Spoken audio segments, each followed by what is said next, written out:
పూజ ఇప్పుడే కంప్లీట్ అయిపోయిందండి. అందరికీ హాయ్ అండి. ఇవాళ వినాయకుని సెకండ్ రోజు అండి.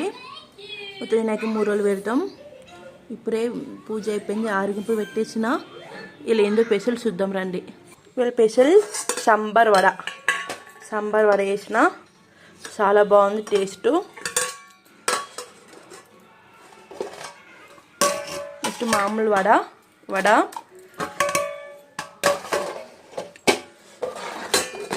నెక్స్ట్ పెరుగన్నం,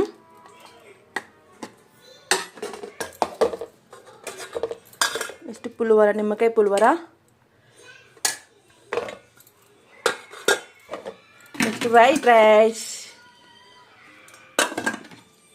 సాంబార్, నెక్స్ట్ చింతకాయ పచ్చడి కొంచెం వేసిన, నెక్స్ట్ టమాటా పచ్చడి.